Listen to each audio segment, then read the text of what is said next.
Hello viewers, আশা করি সবাই ভালো আছেন। নতুন আরো একটা ভিডিওতে আপনাদের সবাইকে স্বাগতম। আজকে একটি খুবই চমৎকার একটি সার্কিট বা মডেল নিয়ে আমি আপনাদের সাথে হাজির হয়েছি। এটা হচ্ছে একটি হিউমিডিফায়ার কিট, যেটার মাধ্যমে আপনি আল্ট্রাসনিক ভাইব্রেশনের মাধ্যমে এটা দিয়ে আপনি বাষ্প তৈরি করতে পারবেন। এই সার্কিটের মাধ্যমে আপনি 108 কিলোহার্টজের ফ্রিকোয়েন্সি তৈরি করে, যেটার মাধ্যমে আপনার যে মাইক্রোস্কোপ অটোমাইজারটি রয়েছে, এখানে আপনার জলীয় বাষ্প তৈরি হয়। এই অটোমাইজারটিতে আপনার 740টি হোল রয়েছে। তবে এই হোলগুলো আপনি খালি চোখে দেখতে পারবেন না, কারণ এই হোলগুলো হচ্ছে মাইক্রোস্কোপিক হোল, যার মাধ্যমে আপনি খুব সহজেই জলীয় বাষ্প তৈরি করতে পারবেন। এটা অনুবীক্ষণ বা যন্ত্রের মাধ্যমে দেখতে পারবেন। তো ভিউয়ার্স, এটার অন্য আরেকটি পার্ট হচ্ছে সার্কিট পার্ট। সার্কিট পার্টে আপনি ইনপুট দেওয়ার জন্য এখানে দুটি অপশন আছে। একটি হচ্ছে মাইক্রো ইউএসবি পোর্ট এবং অন্যটি আপনি ব্যাটারি কানেকশনের মাধ্যমে এটি কাজ করতে পারবেন। 3.7 ভোল্ট ব্যাটারি ধরে ইনপুটের অপশন রয়েছে, যেটা সার্কিটের পিছন থেকে দেখা যাচ্ছে। এই যে এখানে দেখুন, এখানে লেখা আছে প্লাস এবং মাইনাস, যার মাধ্যমে আপনি যে এই যে অংশটিতে আপনি একটি 3.7 ভোল্টের ব্যাটারি কানেকশন করতে পারবেন এবং মাইক্রো ইউএসবি পোর্টের মাধ্যমে আপনি চার্জার সরাসরি কানেক্ট করে এটা চালাতে পারবেন খুব সহজেই। এই সার্কিটটি অন অফ করার জন্য একটি প্রেস করার বাটন রয়েছে, যার মাধ্যমে আপনি অন অফ করতে পারবেন। চাইলে এটি 3D স্টেপে আপনার প্রেস করতে হবে, তাহলে বিভিন্ন মোডে চলে যাবে। তো এখানে আরেকটি রয়েছে যে আপনার মাইক্রো স্কোপ যে অটোমাইজারটি রয়েছে, সেটা কানেকশন করার জন্য একটি কানেক্টর রয়েছে, যেখানে আপনি মাইক্রো স্কোপ অটোমাইজারটি কানেকশন করতে পারবেন। তো ভিউয়ার্স, এভাবে প্রতিনিয়ত ভিডিও পেতে হলে অবশ্যই আমার চ্যানেল সাবস্ক্রাইব করে সাথে থাকবেন এবং আপনাদের যে কোনো প্রয়োজনীয় ভিডিও থাকলে সেটি আমাকে কমেন্ট করে জানিয়ে দেবেন।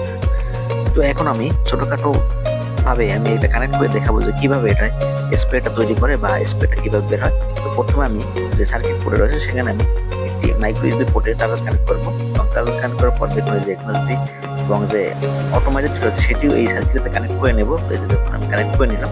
তো এখন আমি এটা যদি প্রেস করি, দেখুন যে বাটন রয়েছে, সেটাকে আমি প্রেস করলে এখানে ব্লু এলইডি জ্বলবে, তার মানে হচ্ছে এটি চালু হয়ে গেছে। এখন যদি আমি পানির সংস্পর্শে রাখি, তাহলে দেখবেন এখান থেকে স্প্রে তৈরি হবে। তো যে দেখুন, আমি কানেকশনটা দেখানোর পর এখন দেখুন যে আমি স্প্রের মাধ্যমে দেখাবো যে কিভাবে আসলে এটা বাষ্প বের হয়। এই যে দেখুন, আমি এখন কানেকশন করে দেখুন পানির সংস্পর্শে নিয়ে আসলাম। এই যে দেখুন এখন কিভাবে জলীয় বাষ্প বের হচ্ছে। তো এটা হচ্ছে মোটামুটি যে হিউমিডিফায়ার কিট রয়েছে এটার মূল কাজ।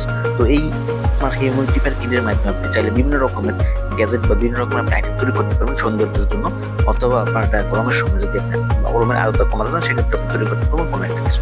তো এখন আমি এটার মাধ্যমে ছোটখাটো একটি আপনার মডেল বা ডিভাইস তৈরি করে দেখবো। তো সেক্ষেত্রে আমি জানিয়ে নেবো যে দেখুন, আমি একটি ছোট বোতল নিয়ে নিলাম, যার মাধ্যমে আপনার এটার ভিতরে যে পানির স্ট্রেস দিব।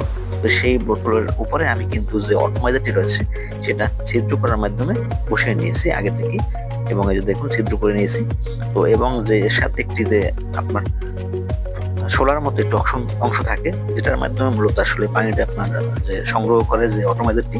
তো এই যে দেখুন, আমি কিভাবে যে বোতলের সাথে কানেকশন করবো সেটা আমি আগে থেকে তৈরি করে নিয়েছি। এখানে আমি একটু আঠা দিয়ে যে অটোমাইজারটি কিন্তু বোতলের মুখের উপর লাগিয়ে নিয়েছে। তো এভাবে করে যে দেখুন আমি কিভাবে আটকাবো। তো এভাবে আটকে তারপরে এটা আমি কানেকশন করবো। এই যে দেখুন, আমার সার্কিট পার্ট রয়েছে, সার্কিট পার্টে কিন্তু আমি 3.7 ভোল্টের ছোট একটি ব্যাটারি আগে থেকেই লাগিয়ে নিয়েছি, যার মাধ্যমে আপনি চাইলে এটা রিচার্জেবল অবস্থায় চালাতে পারবেন, মানে চার্জার স্ক্যান করে ওটা চালানো যাবে।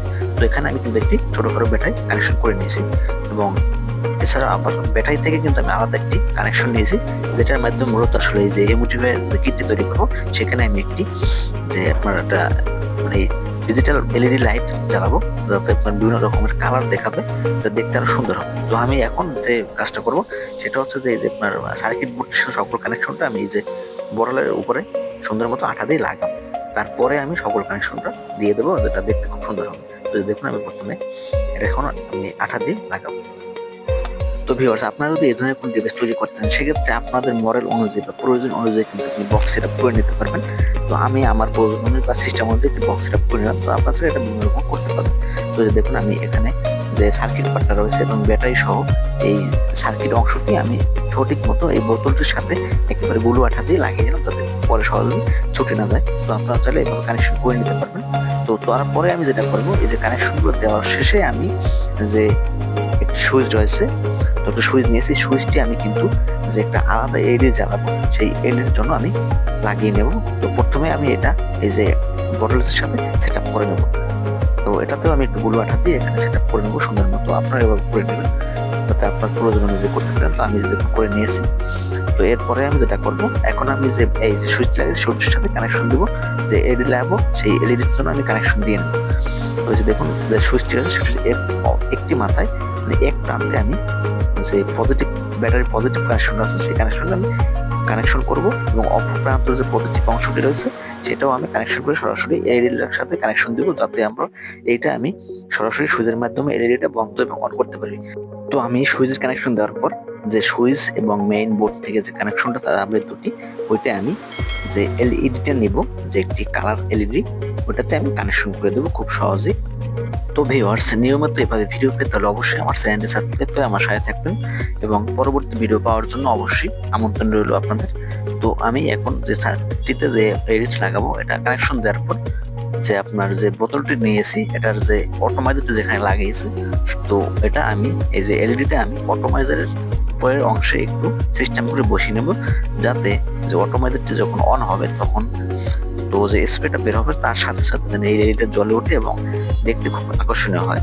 তো এই যে আমার এলইডি কানেকশন দেওয়া শেষ। এখন আমি আস্তে আস্তে করে যে পার্টগুলো রয়েছে সার্কিট পার্টের সাথে কানেকশন করে এগুলো সেট আপ করে নেবো, যাতে আমি অটোমাইজারের সাথে কানেকশন রয়েছে সেটা আমি কানেকশন করে দিলাম সার্কিটের সাথে। এখন আমি যে এলইডিটা নিয়েছি এটা আমি এই যে অটোমাইজারটার উপরে সুন্দর মতো লাগিয়ে নেব। তো এখানে আমি পজিটিভ ইউজ করবো, কারণ এটা আমার খুলতে হবে যখন আমি এখানে লিকুইড বা পানি দেবো, সেক্ষেত্রে আমার এটা খোলা লাগতে পারে। তো আমি এটা নর্মালি ভাবে আঠা দিয়ে লাগাবো না, আমি নর্মাল ভাবে টেপ দিয়ে লাগিয়ে নেব। তো এই যে দেখুন আমার সবগুলো সেট আপ দেওয়া শেষ। এখন কিন্তু এটা চাইলে আমি টেস্ট করে দেখতে পারবো। এই যে দেখুন আমি সুন্দর মতো সবকিছু লাগিয়ে নিয়েছি, অটোমাইজারটা সার্কিট বোর্ডে লাগিয়ে দিয়েছি এবং অটোমাইজার কানেকশনটা সঠিকভাবে লাগানো দিয়েছি, যাতে খুব সহজে এটা কাজ করে। এবং সবকিছু আমার লাগানো শেষ। এখন আমি এটা ট্রাই করে দেখবো যে আসলে এটা কাজ করতেছে কিনা। তো এখন আমি প্রথমে একটু ব্যাটারি চার্জ করে নিয়েছিলাম। তো এখন দেখুন যে আমি যখন সুইচটা দিয়েছি তখন কিন্তু এলইডিটা জ্বলে ওঠে। তো এই যে দেখুন আমি যখন কানেকশন দিয়েছি, দেখুন যে হিউমিডিফায়ার কিটটি রয়েছে যে অটোমাইজারটা থেকে কিন্তু স্প্রে বের হচ্ছে। তো এই যে দেখুন স্প্রেগুলো কত সুন্দর বের হচ্ছে। তো এখন আমি সুইচটা দিই তখন এই যে কালারফুল স্প্রে বের হচ্ছে, মানে মনে হচ্ছে না এটা কালারফুল স্প্রে তৈরি হচ্ছে। এই যে দেখুন কত অসাধারণ লাগছে, মানে জিনিসটা কতটা সুন্দর লাগছে। তো এইভাবে চাইলে আপনারা এভাবে একটি হিউমিডিফায়ার কিটের মাধ্যমে আপনারা তৈরি করতে পারেন আপনার প্রয়োজনের মধ্যে ঠিক আছে, যেটা আপনি যে কোনো জায়গায় রাখলে দেখতে খুব আকর্ষণীয় হতে পারে। তো ভিউয়ার্স, এভাবে প্রতিনিয়ত ভিডিও করতে অবশ্যই আমার চ্যানেল সাবস্ক্রাইব করুন।